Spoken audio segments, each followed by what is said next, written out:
Selamat pagi semua, ku nantikan dirimu di depan kelasmu, menantikan kami. Guruku tersayang, guru tercinta. Salam guru penggerak. Saya Mastura, calon guru penggerak Angkatan 7 Kabupaten Nrekang. Pada hari ini, saya akan melakukan wawancara kepada Kepala SMA Negeri 5 Nrekang. Berikut wawancaranya.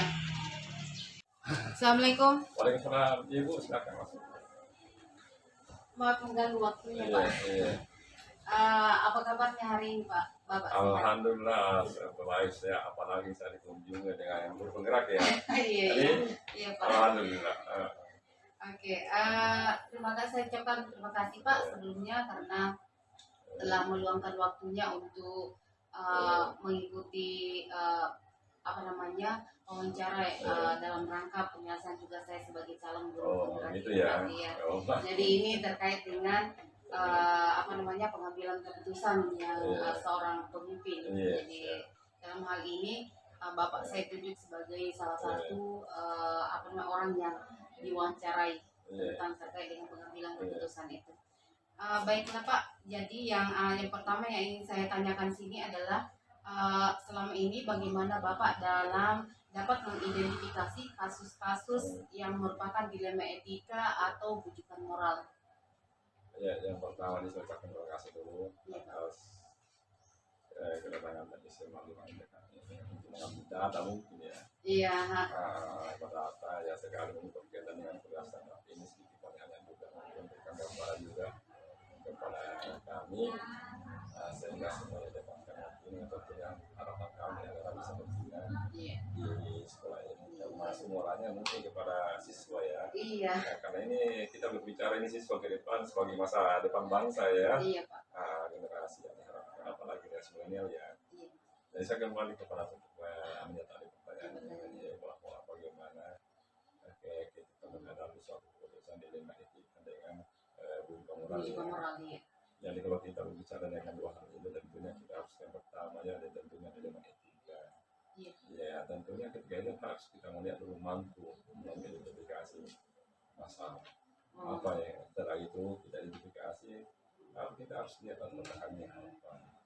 Nah, ketika kita sudah tahu latar belakangnya dan memaksakan untuk mengambil keputusan antara dua hal yang sama benarnya dan sekali dia mungkin dalamnya ada nilai kebajikan kita mungkin selalu bertentangan.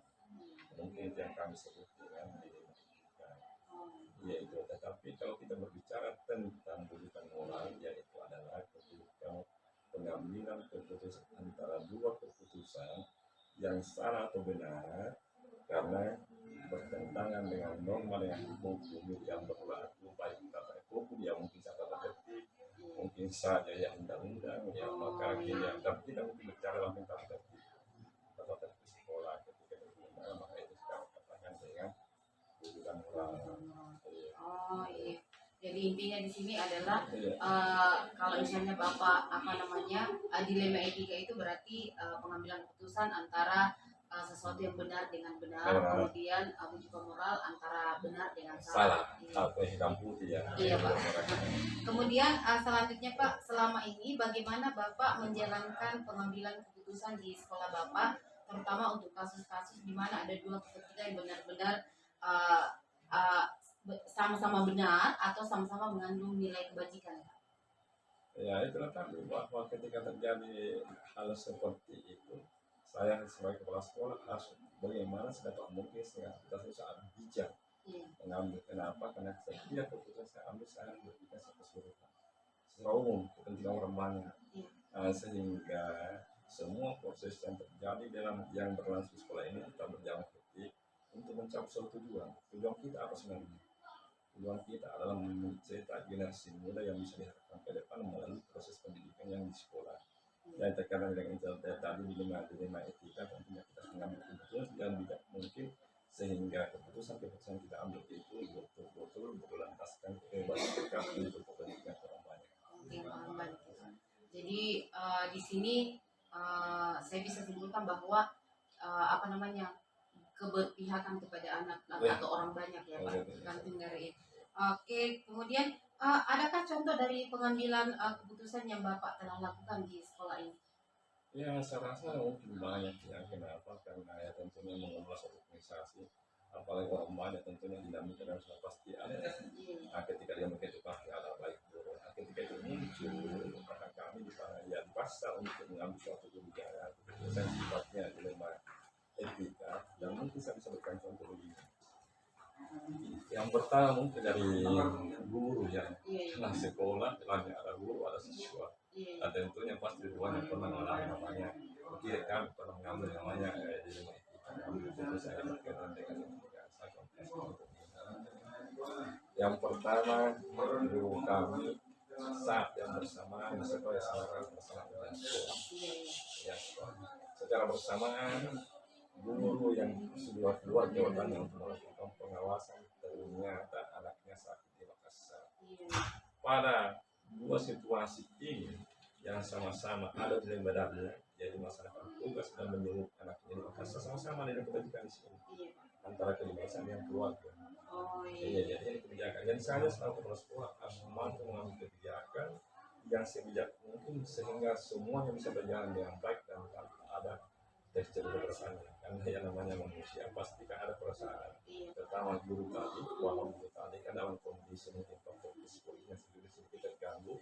Kenapa? Karena memiliki keingkiran antara tugas dengan keluarga. Iya. Nah, ketika itu saya harus hadir untuk memberikan suatu keputusan yang sedikit bisa menyebutkan ini.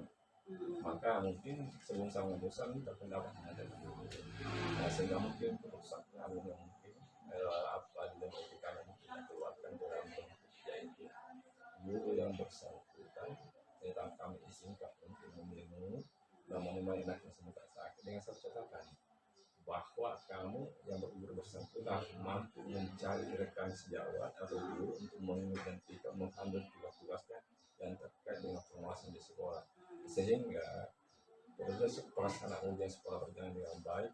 Nah, guru bersangkutan juga bisa membesuk anaknya yang sedang sakit dan itu yang kami sebut dengan etika. Ini dua bisa berjalan dengan baik. Jadi dua dalam sini ada tidak ini kebajikan yang antar kami sehingga situasi dan kondisi seperti ini bisa berjalan dengan baik sehingga keharmonisan tugas itu mungkin tetap ada keharmonisan tugas dan keharmonisan rumah tangga. Ingat di dalam kebajikan itu harus kita dua harus ingat ini kebajikan keharmonisan tugas dan keharmonisan rumah tangga karena kita tidak terlepas daripada masuk. Luar biasa Pak, jadi keputusannya Nah terus tadi ya tadi baru baru guru ya Iya, sekarang mungkin tadi janji bahwa siswa. Iya. Nah bagaimana kalau contoh untuk tidak siswa? begini siswa pernah terjadi siswa kami dan itu betul-betul kami mengambil keputusan sehingga keputusan itu bisa diterima oleh semua pihak baik guru maupun keluarga yang bersangkutan. Contoh saya seperti ini ada siswa kami yang motivasi sebenarnya sangat tinggi kerajikannya sangat luar biasa tetapi dalam kondisi tetapi dalam situasi ada lain hal yaitu karena mungkin ada faktor tes yang mempengaruhi sehingga anak tersebut terganggu psikologisnya yang berdampak kepada kesehatannya. Nah, ketika dia datang di sekolah baru muncul untuk korban langsung depresi naik di tangga untuk menuju ruangannya langsung biasanya dia terpisah. Ya sehingga beberapa hari beberapa minggu berulang seperti ini sehingga kami mengambil keputusan disampaikan kepada bersama guru libatkan semua guru terutama yang siswa bersangkutan wali kelas dan dekat kami berikan dulu sampaikan bagaimana kalau kita ambil kebijakan seperti ini anak tersebut tidak usah kita ikut dan belajar di sekolah yang melihat kondisinya kita melihat misalnya kondisi suatu ketika di sekolah pasti bisa dia tidak pernah mengikuti maka belajar di sekolah dengan apa diakibatkan karena kondisi kesehatan. Nah, sehingga kami mengambil keputusan dan teman-teman mendukung semuanya bahwa siswa tersebut tidak usah diikutkan untuk masih belajar secara rumah di sekolah biarkan dia tinggal di rumahnya untuk sementara mudah-mudahan dengan kebijakan itu bisa membantu untuk dia keluar dari penyakit yang dia alami.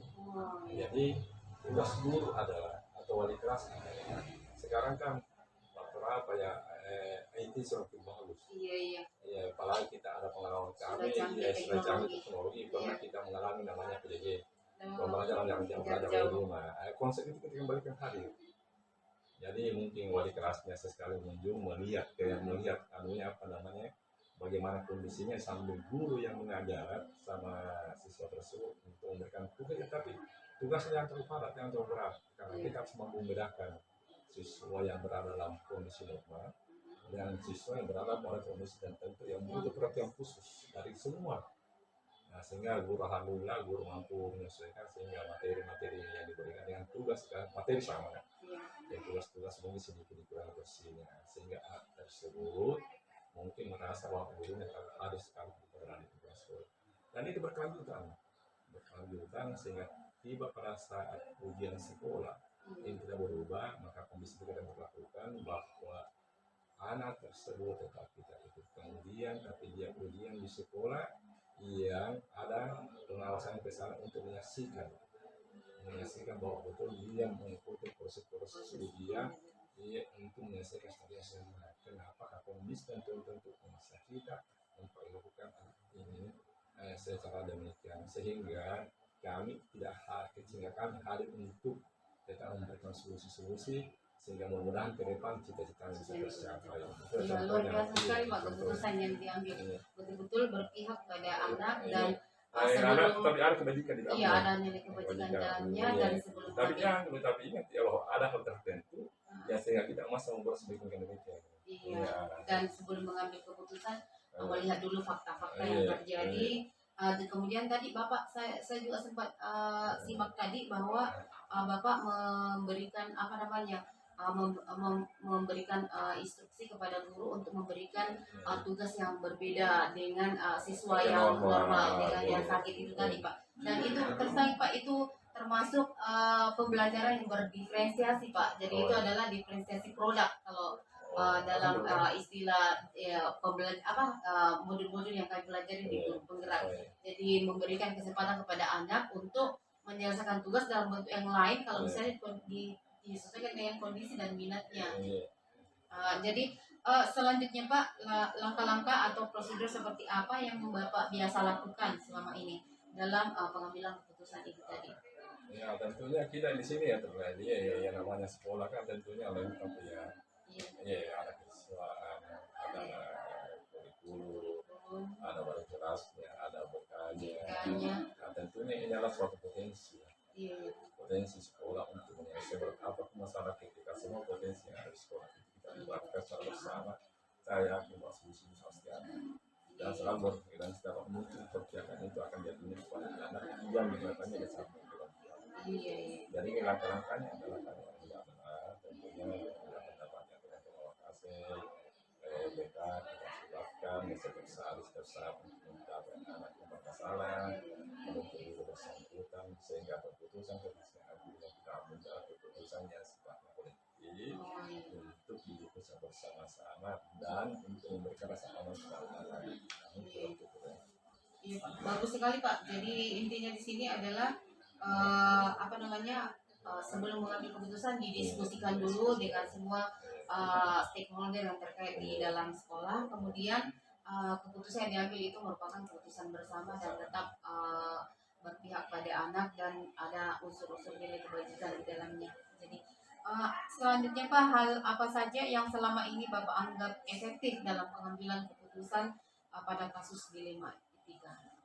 Yang paling tadi itu ya kekuatan kita di komunikasi, potensi yang kita milih stakeholder kita bahas keseluruhan.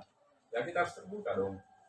Jangan ada kasus yang kita buka setengah-setengah. Kita buka selebar-lebarnya sehingga kasus itu terang benderang bahwa seperti ini kasusnya. Dengan seperti itu mereka dengan NGO dengan apa memberikan pandangan yang positif.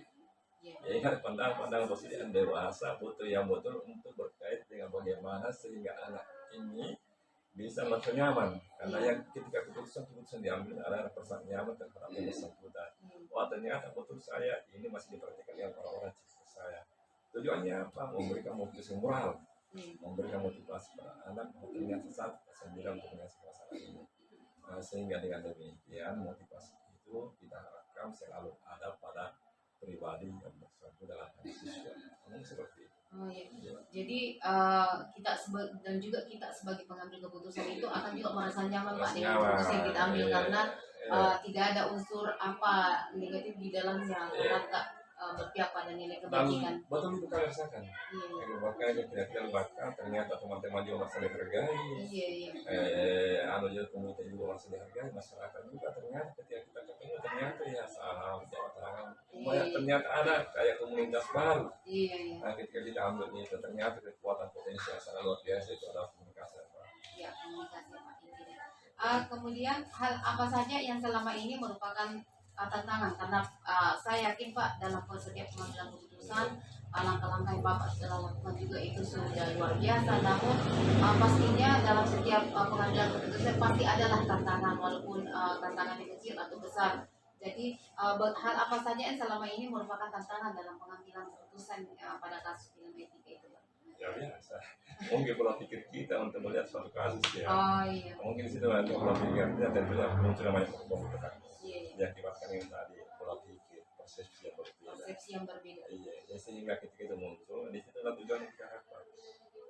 Jadi saya melihat begini, sekalipun yang namanya menghadapi satu kasus, yakinilah bahwa tidak 100% itu secara apa meyakini satu pendapat. Iya. Pasti ada yang tidak sepakat. Pro Ada tadi yang kontra. pro kontra, pasti ada pro kontranya. Tetapi di situ sudah ditentu sebenarnya kita bagaimana penjagaan ke nilai-nilai kebajikan itu selalu hadir sedapat mungkin melekat sama kita secara keseluruhan. Sehingga kita memberikan pandangan-pandangan kepada teman yang pro. Ingat, tidak semua yang kontra itu yang sifatnya negatif. Mungkin yang tadi bahwa dia hanya mungkin dari posisi pandangannya terkait mungkin dengan tanda petik yang lain.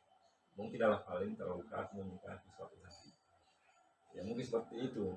Nah sehingga mungkin pendapat sehingga ada pemikiran pro kontra berkaitan dengan kebijakan. Itu tujuannya kita harapkan bahwa apapun keputusannya itu yang kita harus terima. Hanya sedikit tantangannya, tapi alhamdulillah. Dan setelah itu kami berikan pengertian kepada teman pada asalnya itu memang hanya masalah berpikir. Nah, tetapi setelah kita mengambil keputusan, seperti yang mereka sudah mulai menerima, apalagi ini adalah pendapat. Nah, karena kami juga selalu hadirkan kita pendapat kepada pertama, tentunya lingkup sekolah tentu ya. Nah, terus komite, karena kita kami itu komite, kami berkomunikasi dengan dalam sudah tertentu. Ketika kami untuk komite dengan senang hati, komite akan mendampingi kami untuk membicarakan kasus-kasus yang ada di sekolah. Begitu pula dengan stakeholder yang lainnya, komunitas tempat, baik pecahan, kapolsek dan mana, semua akan berkomunikasi dengan baik untuk mencarikan solusi terhadap setiap masalah yang dihadapi di sekolah kami. Oh iya, bagus sekali Ya, Pak. alhamdulillah. Saya betul-betul mementingkan kepentingan bersama dan orang banyak. Kemudian, apakah Bapak memiliki sebuah tata cara atau jadwal tertentu dalam sebuah penyelesaian kasus dilema? Apakah misalnya Bapak langsung menyelesaikan di tempat atau memiliki jadwal untuk menyelesaikannya, bentuk apa dan prosedur seperti apa yang Bapak jalankan dalam pengambilan keputusan itu? Ya, mungkin lebih cepat lebih bagus. Lebih cepat lebih bagus. Artinya begini, ya namanya masalah kan masalah. Iya. Masalah tanpa diselesaikan cepat akan menimbulkan masalah baru. Oh iya. Jadi makanya saya katakan tadi lebih cepat lebih bagus. Jadi lebih cepat lebih bagus, tapi tentunya keputusan itu tidak pernah kami mengambil sendirian. Keputusan tentunya kami tadi ada keputusan kami. Yang pertama itu sesuatu pasti terlibat terus. Menyangkut sesuatu besar, paling keras. Itu baru terkecilnya kita mengambil suatu keputusan. Dalam keadaan tertentu urgen umpamanya, kita libatkan semua dulu. Atau kan melibatkan sekolah kita melihat kondisi persoalan yang dihadapi. Kami tidak mengenal namanya penyelesaian kasus berskala. Nah, kecuali bisa dilakukan adalah kita mengevaluasi situasi dan kondisi di sekolah, bagaimana kondisi seperti itu. Jadi kasus kami selalu secepat mungkin secepatnya diselesaikan, jangan biarkan mengambang, karena kata mengambang pasti menjadi masalah baru. Itulah sebenarnya kondisi kami. Iya, lebih cepat lebih baik. Karena kalau tidak cepat nanti ada hal lain yang terjadi ya Pak. Luar biasa. Dan adakah seseorang atau faktor-faktor yang selama ini mempermudah atau membantu Bapak dalam pengambilan keputusan dalam kasus dilema etika itu? Tentunya ya banyak. Iya.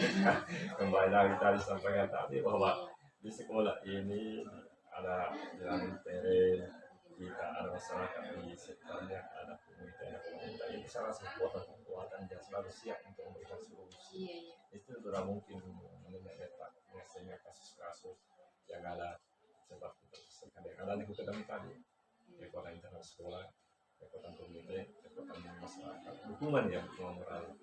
Artinya ingat bahwa kita butuh dukungan baik dari teman dan masyarakat. Ketika itu kita sudah dapatkan, saya rasa bahwa satu prinsip bahwa setiap seberat apapun masalah pasti ada solusi. Iya. Tetapi sekecil apapun masalah pasti ada persoalan. Sekecil persoalan pasti ada masalah. Iya. Oleh karena itu dengan adanya masalah-masalah di rumah yang dan tidak butuh orang-orang sekitar kita yang untuk menyelesaikan kasus secara positif dan ada nilai-nilai kebaikan secara keseluruhan. Iya. Jadi tetap intinya adalah berdiskusi sama-sama dengan semua stakeholder yang terkait dalam instansi atau satuan pendidikan. Yang terakhir Pak yang akan saya tanyakan di sini adalah dari semua hal yang telah Bapak sampaikan itu pembelajaran apa yang dapat Bapak petik dari pengalaman Bapak dalam mengambil keputusan terkait dengan dilema etika itu? Ya tentunya pengalaman sangat luar biasa ya. Yang pertama yang akan semakin dewasa untuk melihat suatu kasus. Sehingga ketika ada kasus seperti kasus ternyata begini, kita dewasa karena banyak pengalaman ada kasus yang lain. Iya.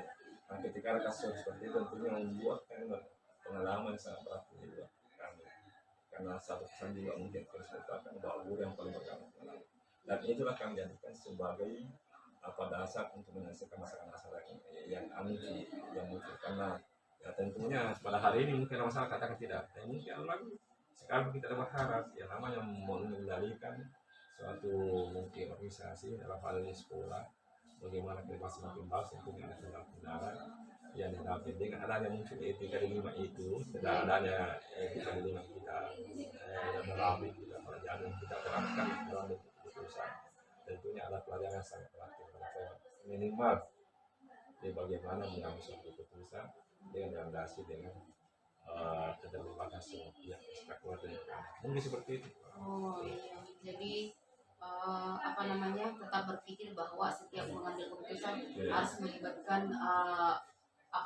orang-orang yang terkait di dalam satuan pendidikan itu ya Pak. Dan kemudian saya tertarik sekali dengan pernyataan Bapak tadi mengatakan bahwa kita itu dewasa karena banyak pengalaman. Jadi itu betul-betul sangat mencerahkan saya, sangat mencerahkan saya. Dan yang pasti mungkin saya ingatkan sama kita, jangan pernah sembunyikan masalah. Betul, iya. Jangan pernah sembunyikan masalah sembunyikan sebagai masalah. Ada masalah secepatnya diselesaikan, panggil siapa yang berkompeten di dalamnya, yang satu yang pasti kesesuaian, wali kelas dan mereka selalu hadir mendampingi kita. Oh iya Pak. Terima kasih Pak atas kesempatannya dan luar biasa sekali pembicaraan kita hari ini dan terus terang saya sangat merasa tercerahkan sekali. Banyak sekali pengalaman-pengalaman yang bisa saya jadikan sebagai pembelajaran saya ke depannya nanti. Jadi terutama dalam bagaimana menjadi seorang pemimpin dalam mengambil setiap kebijakan, keputusan terhadap kasus-kasus yang terjadi dan tentunya dari langkah-langkah yang Bapak lakukan, kemudian prosedurnya dan siapa-siapa yang Bapak libatkan itu juga tentunya menjadi pembelajaran bagi saya dan pembelajaran yang paling ini bagi buat saya adalah bahwa kita harus tetap memikirkan kepentingan orang banyak, kemudian tetap berpihak pada anak dan memperhatikan nilai-nilai kebajikan yang ada di dalamnya. Dan terima kasih Pak, saya kira cukup untuk wawancara kita hari ini. Assalamualaikum warahmatullahi wabarakatuh.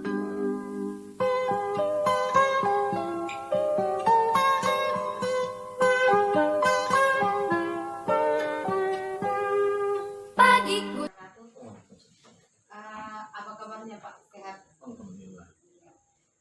Saya ucapkan terima kasih telah meluangkan waktunya untuk melakukan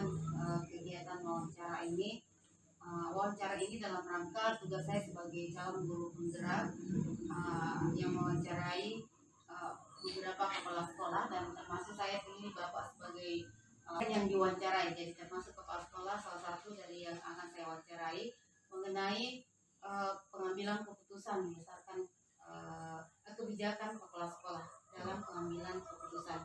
Nah, dalam kali ini saya ingin tanyakan beberapa hal Pak mengenai bagaimana Bapak dalam kesehariannya ini sebagai kepala sekolah dalam mengambil keputusan dalam setiap masalah yang terjadi di sekolah.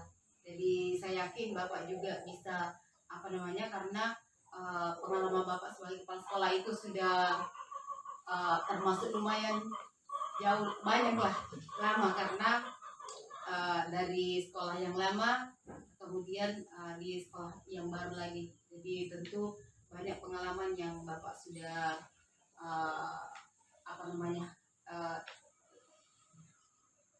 Bapak sudah banyak pengalaman lah dalam pengambilan keputusan itu. Nah, yang pertama yang saya ketanyakan kepada Bapak itu adalah selama ini bagaimana Bapak mengidentifikasi bahwa kasus-kasus ini merupakan dilema etika atau bujukan moral, Pak? Terima kasih. Jadi selama ini cara saya mengidentifikasi bahwa ini bagian dari dilema etika dan bujukan moral. Ya. Saya melihat bahwa ini adalah masalah yang sangat sulit. Kenapa? Karena dilema etika itu artinya memilih dari dua yang benar, memilih salah satu dari dua yang benar. Oleh karena itu cara mengidentifikasinya, saya sering berpedoman pada aturan yang ada di sekolah. Ya. Kemudian berikutnya saya berprinsip juga tentang plus minusnya ketika saya mengambil melihat kondisi antara yang satu yang benar dengan yang satu yang benar. Ya, saya lihat kondisinya apakah ini cocok diterapkan di ini cocok saya ambil di satu pendidikan atau tidak. Iya. Jadi melihat dampak dari keputusan yang Bapak ambil ya, apakah itu memiliki dampak walaupun sebenarnya benar atau kalau kita ambil keputusan yang satu benar juga, namun dampaknya tentu ada dalam lingkup institusi Bapak. Kemudian bagaimana kalau misalnya yang bujukan moral, Pak? Ya. Jadi persoalan bujukan moral ini kan persoalan yang agak mudah kita mengambil keputusan. Karena persoalan bujukan moral itu antara hal yang benar dengan yang salah. Sehingga ketika saya mendapat seperti ini, saya lihat dampaknya.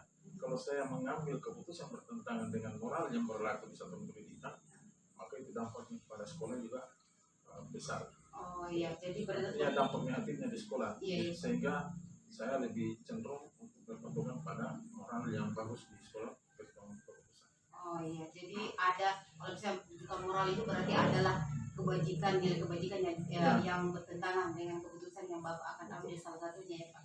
Kemudian selama ini bagaimana Bapak menjalankan pengambilan keputusan di sekolah Bapak, terutama untuk kasus-kasus di mana ada dua kepentingan yang sama-sama benar dan atau sama-sama mengandung nilai kebajikan. Jadi dalam mengambil keputusan seperti ini, saya sering berdialog dengan stakeholder yang ada di sekitar saya, seperti kepala sekolah, dengan urusan-urusan yang ada di sekolah, dengan teman-teman guru. Kenapa? Karena dua yang benar ini, seperti misalnya antara aturan dengan rasa kasihan. Ya, terkadang kita mengambil berpedoman pada aturan, tapi muncul lagi perasaan kasihan. Sehingga untuk mengambil itu, maka kita butuh pendapat dari beberapa teman. Ya, karena ini berkaitan dengan kemaslahatan bersama di satu pendidikan. Oh iya Pak, jadi tentunya pasti akan dirembukan dengan para stakeholder yang terkait dalam kasus ini ya Pak. Kemudian adakah contoh dari pengambilan keputusan yang Bapak telah lakukan di sekolah misalnya? Iya, contohnya begini, di aturan itu ketika seorang siswa terlambat datang, itu kan aturan, maka dia harus mendapat sanksi. Iya. Tapi ketika anak ini ditanya, dia terlambat karena masalah ini. Iya. Misalnya terlambat karena motornya mogok di jalan. Oh Iya. iya Pak. Tentu ini kan dua dilema. Iya. Ada dari segi aturan kan dia terlambat dan melanggar. Tapi dari segi alasan anak ini, maka dia juga tidak bisa disalahkan. Iya. Ya, karena ada kondisi lain yang menyebabkan dia terlambat. Oh iya Pak. Jadi adalah unsur apa namanya rasa empati Empati, ya. terhadap peserta didik Iya. tersebut. Kemudian langkah-langkah atau prosedur apa yang biasa Bapak lakukan selama ini dalam pengambilan keputusan itu? Ya, saya lebih sering mengambil keputusan dengan cara pendekatan, Iya. pendekatan yang manusiawi kepada hal yang dua hal yang baik ini terjadi. Ya. Beda kalau persoalan moral. Ya, Iya, kalau iya. persoalan moral itu kan tidak terlalu susah. Ya, saya lihat saja ini melanggar norma-norma yang ada di sekolah, norma di masyarakat, norma di orang rumah tangga, sehingga kita bisa memberi nasihat dan teguran kepada anak ini atau kepada teman-teman yang melanggar juga aturan di sekolah. Jadi aturan itu bukan hanya berlaku pada tapi kepada guru juga. Rekan-rekan guru juga untuk menciptakan apa namanya kedisiplinan ya Pak. Kemudian hal-hal apa saja yang selama ini Bapak anggap efektif dalam pengambilan keputusan pada kasus-kasus dilema etika yang artinya lawan benar itu tadi Pak. Jadi apa namanya hal apa saja yang selama ini Bapak anggap efektif dalam pengambilan keputusan? Ya, alhamdulillah dari sekian langkah yang pernah saya tempuh dalam mengambil keputusan dalam persoalan dilema etika, itu yang paling efektif itu berdiskusi dengan teman-teman sebelum mengambil keputusan. Iya. Itu yang paling efektif. Ya. Jadi kembali tadi tetap melibatkan stakeholder di sekolah supaya karena ini menyangkut apa namanya kepentingan satuan pendidikan ya Pak. Kemudian hal-hal apa saja yang selama ini merupakan tantangan dalam pengambilan keputusan pada kasus-kasus dilema etika Pak? Karena kan pasti kalau kita mengambil suatu keputusan pastilah ada tantangannya di dalam. Jadi hal apa saja yang selama ini merupakan tantangannya? Ya, tantangan terberat itu terutama di dilema etika. Iya. Tantangan beratnya itu antara aturan dengan rasa kasihan. Iya. Itu yang paling berat. Ya, karena kita mau berpijak pada aturan, sementara ada kondisi yang memerlukan perasaan empati kepada yang bersangkutan. Jadi betul-betul terjadi dilema ya Pak. Semuanya dua-duanya bagus. Dua-duanya bagus, Benar, tapi ya? iya, tetapi harus apa namanya melihat juga dampaknya kalau kita ambil keputusan seperti itu. Oke, kemudian apakah Bapak memiliki sebuah tata krama atau jadwal tertentu dalam sebuah penyelesaian kasus dilema etika? Apakah Anda langsung menyelesaikan di tempat atau memiliki jadwal untuk menyelesaikannya? Bentuk atau prosedur apa saja yang Bapak jalankan? Maksudnya apakah langsung? Jadi ketika menghadapi masalah seperti ini, saya analisis ini masalah harus diselesaikan secepatnya, maka saya selesaikan secepatnya di situ. Iya. Kalau saya ini masalah ada terlalu butuh untuk penyelesaian secepatnya, maka saya bawa ke forum rapat dengan teman-teman guru. Oh iya, seperti Pak. Jadi dilihat dari bagaimana urgensinya dari masalah itu ya Pak. Jadi kalau misalnya mendesak untuk cepat-cepat diambil keputusannya, maka diselesaikan secepatnya. Kemudian adakah seseorang atau faktor apa yang selama ini mempermudah atau membantu Bapak dalam pengambilan keputusan dalam kasus-kasus dilema etika itu tadi? Jadi untuk di sekolah menghadapi kasus seperti itu, saya bertanyakan semua teman, tapi saya lihat mana yang ahlinya di situ itu yang paling saya libatkan seperti guru BK. Oh iya Pak. Saya banyak libatkan guru BK dalam hal ini. Ya, kita diskusi dengan ini ya Pak, dengan rekan-rekan guru supaya tidak merugikan kedua belah pihak. Kemudian dari semua hal yang telah disampaikan, pembelajaran apa yang Bapak petik dari pengalaman Bapak mengambil keputusan dilema etika itu? Ya, ini pengalaman yang terbesar yang saya dapat dari dilema etika itu memberi satu kompetensi dalam pengambilan keputusan seorang kepala sekolah dalam menghadapi setiap masalah di satuan pendidikan. Ya. Ini dilema etika persoalan besar. Nah, kalau kita mampu menyelesaikan masalah dilema etika ini, maka persoalan-persoalan lain itu mudah kita selesaikan. Oh iya Pak. Jadi itu pengalaman besarnya. Pengalaman besarnya seperti itu ya Pak. Jadi terima kasih Pak atas waktunya ngobrol-ngobrol seperti ini.